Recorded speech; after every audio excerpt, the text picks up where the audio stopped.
Hello বন্ধুরা, তোমরা সবাই কেমন আছো? আশা করি সবাই ভালো আছো। আজকে একটা ছোট্ট ভিডিও নিয়ে তোমাদের সামনে চলে এসেছি। খুব খেতে ইচ্ছা করছিল স্পাইসি টাইপের, তাই এটা কিনে নিয়ে এসেছি। এখন বানাবো, তা ভাবছি কেন না তোমাদের শেয়ার করি, তাই তোমাদেরকে শেয়ার করব। দেখতে থাকো, সঙ্গে থেকো। তো আমি এখন 4টে ডিম নিয়ে নিয়েছি আর একটা পেঁয়াজ নিয়ে নিয়েছি। দেখতে থাকো কি করে বানাই।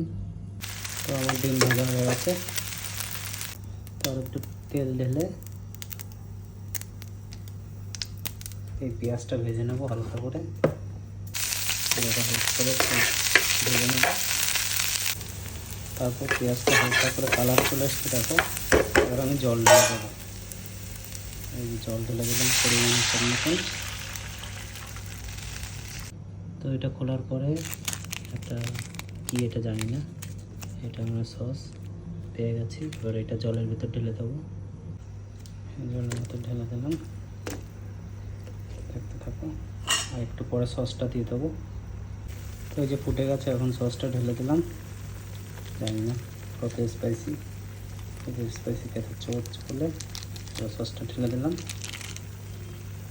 একটু মিক্স করে নেবো, মিক্স করে নিলাম। এবার আমি ডিমটার ভিতরে ঢেলে দেবো।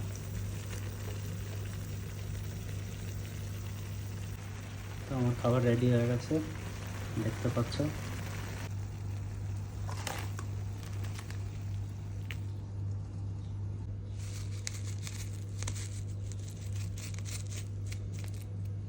ফাইনালি রেডি হয়ে গেছে। আমি এখন খেতে বসেছি, খাওয়া দাওয়ার পরে বলবো যে কীরকম হয়েছে। ঠিক আছে, চলো। তো খাওয়া দাওয়ার পরে আমি নেই, খুব ঝাল লেগেছে। ঠিক আছে, চলো নেক্সট ভিডিওতে দেখা হবে। আজকের মতন টাটা।